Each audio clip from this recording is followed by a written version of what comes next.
The Kashmir files ने जो मुहिम शुरू की है वो रुकना नहीं चाहिए, और इसी मकसद से खरी बात की इस खास सीरीज में मैं आपको उन हिंदू नरसंहारों का दर्दनाक सच बता रहा हूं जिनका जिक्र इतिहास की किताबों में कहीं नहीं मिलता है। पिछले 4 वीडियो में मैंने आपको the Moplah files, the Calcutta files, the Noakhali files और द पटना फाइल्स में हिंदू नरसंहारों के बारे में विस्तार से बताया था। इन चारों वीडियोस का लिंक डिस्क्रिप्शन बॉक्स में मौजूद है, आप इन्हें देख सकते हैं। लेकिन आज हम बात करेंगे द ब्राह्मण फाइल्स की। जी हां, द ब्राह्मण फाइल्स। जिस तरह से द कश्मीर फाइल्स में कश्मीरी पंडितों के नरसंहार का सच बताया गया है, ठीक उसी तरह से 1948 में महाराष्ट्र में ब्राह्मणों का नरसंहार हुआ था। गांधी की हत्या के बाद चुन चुनकर ब्राह्मणों को मारा गया था और इस घिनौनी हरकत को अंजाम दिया था खुद को गांधीवादी कहने वाले कांग्रेस के कार्यकर्ताओं ने। कांग्रेसी कार्यकर्ताओं ने जिस तरह से 1984 में इंदिरा गांधी की हत्या के बाद सिखों को मारा था, उसके कई साल पहले भी ये लोग 1948 में ब्राह्मणों के साथ यही कत्लेआम कर चुके थे। लेकिन कितने दुख की बात है कि 1984 के सिखों की बात तो की जाती है, लेकिन 1948 के इस ब्राह्मणों के नरसंहार के बारे में किसी को कोई जानकारी नहीं है। तो बिना देर किए तथ्यों, तर्कों और सबूतों के साथ खोलते हैं द ब्राह्मण फाइल्स का वो खूनी सच जो आपसे आज तक छुपाकर रखा गया है। यह तो सबको पता है कि 30 जनवरी 1948 की शाम 5:17 पर नाथूराम गोडसे ने गांधी की जान ले ली थी। लेकिन उसके बाद क्या हुआ था यह किसी को नहीं पता। दरअसल 30 जनवरी 1948 की देर रात तक पूरे भारत में यह खबर फैल गई थी कि गांधी के हत्यारे का नाम नाथूराम विनायक गोडसे है और उसकी जाति चितपावन ब्राह्मण है। सोचिए, सिर्फ 4 से 5 घंटे के अंदर गोडसे की पहचान, उसका धर्म, उसकी जात और उसकी जात में भी वो कौन सा ब्राह्मण है, ये सारी जानकारी महाराष्ट्र के उन्मादी कांग्रेसी गांधीवादियों तक पहुंचा दी गई थी। वो भी उस दौर में जब सोशल मीडिया तो छोड़िए, हर किसी के पास फोन भी नहीं होता था। निश्चित तौर पर इसके पीछे नेहरू सरकार का दिमाग काम कर रहा था। देखते ही देखते खुद को अहिंसा का पुजारी कहने वाले कांग्रेसी कार्यकर्ताओं ने पूरे महाराष्ट्र में ब्राह्मणों का कत्लेआम शुरू कर दिया। सबसे पहले दंगा मुंबई में शुरू हुआ और उसी रात 15 लोग मारे गए और पुणे में 50 लोगों का कत्ल हुआ। भारत में एक खबर छपी या नहीं ये तो पता नहीं, लेकिन अमेरिकी अखबार वॉशिंगटन पोस्ट और न्यूयॉर्क टाइम्स के अलावा कुछ और विदेशी अखबारों ने इस कत्लेआम को अपनी हेडलाइन बनाया, जो इस वक्त आप अपनी स्क्रीन पर देख सकते हैं। मेरी इस बात पर कोई कांग्रेसी सवाल ना उठाए, इसलिए मैं सबसे पहले हवाला देना चाहूंगा एक ऐसे शख्स का जिसकी कांग्रेस के प्रति निष्ठा पर कोई सवाल नहीं उठा सकता। मैं बात कर रहा हूं मध्य प्रदेश के पूर्व मुख्यमंत्री द्वारका प्रसाद मिश्रा की। यह आपको पता होना चाहिए कि इंदिरा गांधी को प्रधानमंत्री बनाने में डीपी मिश्र का बहुत बड़ा योगदान था। 1948 में डीपी मिश्र सेंट्रल प्रोविंस के गृह मंत्री थे, जिसमें आज के मध्य प्रदेश के कुछ हिस्से के अलावा महाराष्ट्र के विदर्भ का हिस्सा भी आता था। डीपी मिश्र ने अपनी किताब लिविंग एन इरा के वॉल्यूम 2 के पेज नंबर 58 पर जो लिखा है उसे आपको बहुत ध्यान से पढ़ना चाहिए। डीपी मिश्रा ने अपनी किताब में लिखा है कि गांधी जी की हत्या के बाद ब्राह्मणों के घरों और दुकानों पर हमला करने के साथ उन्हें आग के हवाले करने का भी प्रयास किया गया। ब्राह्मणों द्वारा संचालित शिक्षण संस्थाओं को भी नहीं बख्शा गया। नागपुर के जोशी हाई स्कूल में आग लगा दी गई और जब फायर ब्रिगेड वहां पहुंची तो भीड़ ने उसे वापस लौटने पर मजबूर कर दिया। ब्राह्मणों के विरुद्ध हिंसा के भयंकर और दिल दहला देने वाले मामलों में ज्यादातर कांग्रेसी शामिल थे। इनमें से कुछ तो कांग्रेस समितियों के पदाधिकारी भी थे। तो डीपी मिश्रा ने यह साफ साफ लिखा है कि ब्राह्मणों के खिलाफ हिंसा करने वाले ना केवल कांग्रेस के कार्यकर्ता थे, बल्कि कांग्रेस के बड़े नेता भी इसमें शामिल थे। आइए अब सिलसिलेवार तरीके से ये जानते हैं कि किस शहर में कितने ब्राह्मणों को किस तरह से निशाना बनाया गया। महाराष्ट्र के कपहरे गांव में एक पूरे परिवार को सिर्फ इसलिए जिंदा जला दिया गया क्योंकि उस परिवार का सरनेम गोडसे था। जबकि हकीकत में इस परिवार का नाथूराम गोडसे से कोई भी लेना देना नहीं था। खैर, गांधीवादियों के निशाने पर सबसे पहले चित्पावन ब्राह्मण थे, लेकिन देखते ही देखते इन अहिंसा के पुजारियों ने सभी महाराष्ट्रीय ब्राह्मणों को अपना निशाना बनाना शुरू कर दिया। उस दौर में जिसके भी नाम के आगे आपटे, गोखले, जोशी, रानाडे, कुलकर्णी, देशपांडे जैसे सरनेम लगे थे, भीड़ उनकी जान की दुश्मन हो गई। जबलपुर से छपने वाले अखबार उषा काल के मुताबिक महाराष्ट्र के सतारा जिले के 400 गांवों में हजारों ब्राह्मणों पर हमले हुए और करीब 1500 ब्राह्मणों के घर जला दिए गए। उड़तरे गांव में एक कुलकर्णी परिवार की महिला और उसके पोते को जिंदा जला दिया गया। वहीं पंचगनी में एक स्कूल इसलिए जला दिया गया क्योंकि इसका संचालक ब्राह्मण था। वहीं सांगली में एक कपड़ा मिल और टीबी अस्पताल को आग लगाई गई। उधर कोल्हापुर में आरएसएस के नेता जीएच जोशी का पूरा कारखाना जला दिया गया।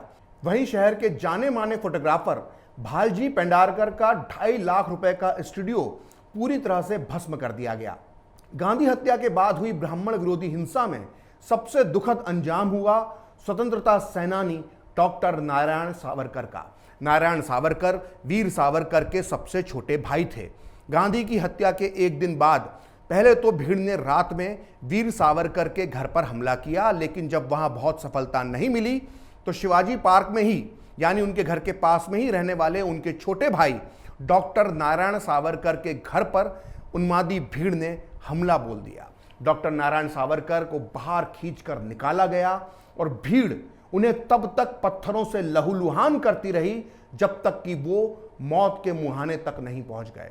इसके कुछ महीनों बाद ही डॉक्टर नारायण सावरकर की उस रात के लगे घावों की वजह से मौत हो गई।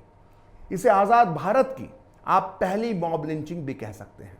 मुझे पता है कि लोग बोलेंगे कि वीर सावरकर ने तो अंग्रेजों से माफी मांगी थी, गांधी हत्याकांड में भी उनका नाम आया था, ठीक है, लेकिन इसमें उनके छोटे भाई और स्वतंत्रता सेनानी डॉक्टर नारायण सावरकर का क्या गुनाह था जिसके लिए उन्हें पत्थर मार मार कर मौत की सजा दे दी गई।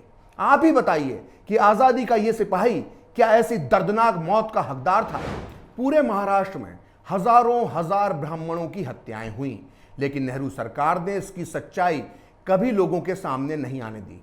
उनके बाद की सरकारों ने भी यही किया और इसका सबूत मिलता है मशहूर अमेरिकी लेखक मॉरिस पैटरसन की एक रिसर्च पेपर से जिसका नाम है the shifting fortunes of Chitpavan Brahmins focus on 1948। Morris ने इस रिसर्च पेपर में जो लिखा है वो सब दर्ज किया गया है इस किताब में, जिसका नाम है गांधी एंड गोडसे, जो इस वक्त मेरे हाथ में है। इस किताब में लिखा गया है कि मॉरिस पैटरसन जब गांधी हत्याकांड के 2 दशक बाद चित्पावन ब्राह्मणों पर रिसर्च कर रही थी तो उन्हें इस दौरान पुलिस ने उन फाइलों तक नहीं पहुंचने दिया जो 1948 के ब्राह्मण विरोधी दंगों से संबंधित थी। मॉरिस ने अपने रिसर्च में पाया कि गांधी हत्याकांड के बाद सबसे ज्यादा हिंसा हिंदू राष्ट्रवादियों के गढ़ मुंबई, पुणे और नागपुर में नहीं हुई, बल्कि सातारा, बेलगांव और कोल्हापुर में हुई। एक अनुमान के मुताबिक इन दंगों में ब्राह्मणों की उस जमाने में करीब 50 करोड़ रुपए की संपत्ति नष्ट की गई। मॉरिस पैटरसन ने अपने रिसर्च पेपर में यह भी दावा किया है कि इन दंगों के बाद चित्पावन ब्राह्मण हमेशा के लिए सामाजिक और आर्थिक रूप से पिछड़ गए। इन दंगों में न केवल पुरुषों बल्कि ब्राह्मण महिलाओं के साथ भी बदसलूकी की गई और इसका सबूत मिलता है मुंबई यूनिवर्सिटी के तत्कालीन वाइस चांसलर और भारत रत्न से सम्मानित पीवी काने के लिखे एक पत्र से, जो उन्होंने सरकार में बैठे कई नेताओं को भेजा था। 8 फरवरी 1948 को काने ने इस पत्र में लिखा था कि गांधी जी की हत्या के बाद गुंडों ने मुंबई में ब्राह्मणों के कई घरों को जला दिया है, यहां तक कि औरतों पर भी हमले किए गए और उनके साथ बदसलूकी की गई। ऐसा तो हिंदू मुस्लिम दंगों में भी नहीं होता है। पीवी काने की बातों को हल्के में नहीं लिया जा सकता है। वो 10 साल तक राज्यसभा के सदस्य भी रहे और 1963 में उन्हें भारत का सर्वोच्च नागरिक सम्मान भारत रत्न भी दिया गया था। अगर फिर भी आपको पीवी काने की बात पर यकीन नहीं है तो फिर आपको नेहरू सरकार के तत्कालीन पीडब्ल्यूडी मंत्री एनवी गाडगिल की किताब गवर्नमेंट फ्रॉम इनसाइड पढ़ना चाहिए। गाडगिल खुद एक मराठी ब्राह्मण थे। वो अपनी किताब के पेज नंबर 148 पर लिखते हैं कि गांधी जी की हत्या के कुछ घंटों बाद मुझे खबर मिली कि मुंबई में ब्राह्मणों को उनके घरों से निकालकर मारा जा रहा है। मैंने तत्काल इसकी सूचना गृह मंत्री सरदार पटेल को दी। यहां तक कि दिल्ली में रहने वाले महाराष्ट्रियन भी घबराए हुए थे। उस दौर में उत्तर भारत में कोई भी महिला अगर महाराष्ट्रियन साड़ी पहनकर बाहर निकलती तो उसे गोडसे के समाज का कहकर पबतियां कसी जाती थीं। गांधी जी की हत्या के 12 दिन बाद सरदार पटेल ने मुझसे कहा कि आपको गांधी जी की स्मृति में दिल्ली में यमुना नदी पर होने वाले समारोह की अध्यक्षता करनी है, लेकिन कई कांग्रेसी इसका विरोध कर रहे हैं। तब मैंने पटेल से कहा कि अगर कई कांग्रेसी ये नहीं चाहते हैं कि एक महाराष्ट्रियन ब्राह्मण गांधी जी के कार्यक्रम की अध्यक्षता करे तो मुझे उन लोगों पर थोपा नहीं जाना चाहिए। तब सरदार पटेल ने कहा कि मैं उन्हें यह बताना चाहता हूं कि महाराष्ट्रियनों के खिलाफ ऐसा कुछ नहीं है।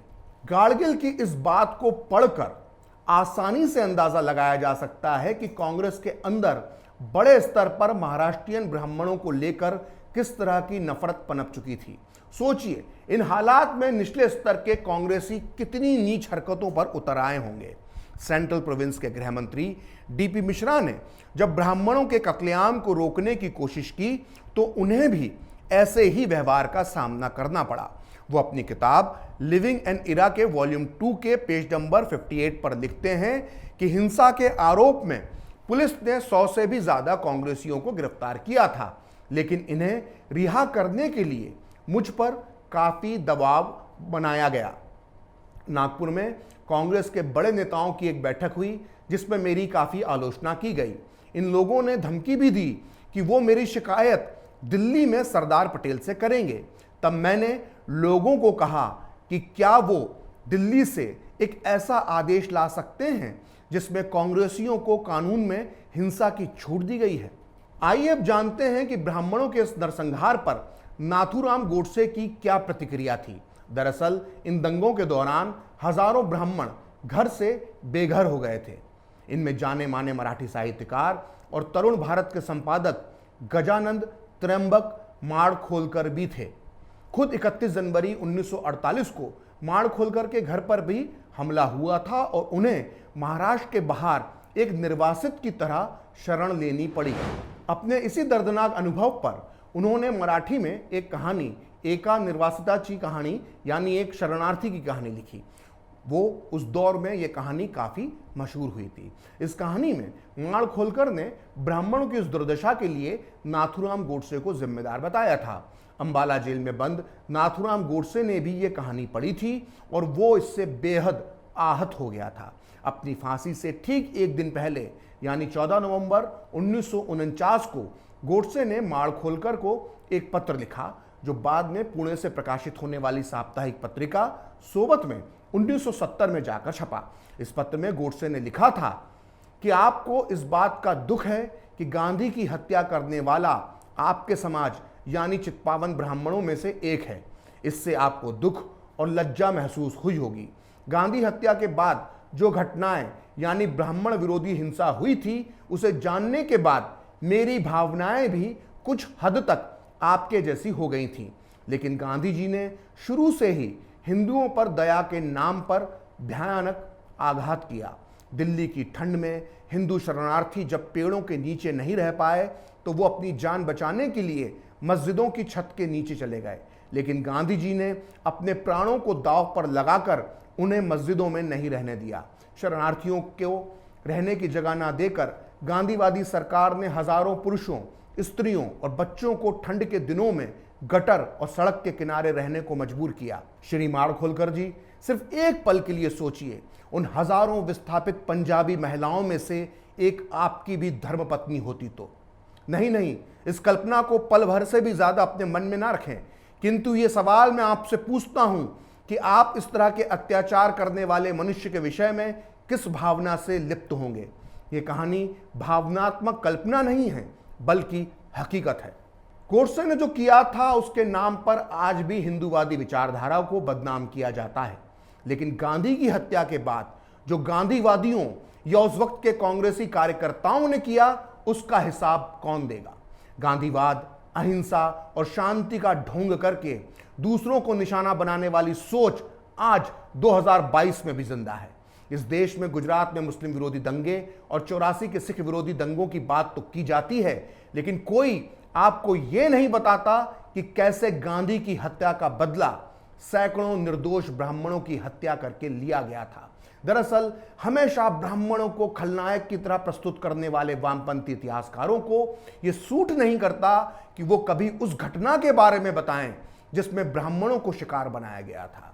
इसलिए बहुत सफाई के साथ गांधी की हत्या के बाद हुए ब्राह्मणों के इस नरसंहार की घटना को बहुत चालाकी और धूर्तता के साथ छुपा लिया गया है। द ब्राह्मण फाइल्स में इतना ही। अपनी इस खास सीरीज के अगले एपिसोड में मैं आपको द अयोध्या फाइल्स के बारे में बताऊंगा।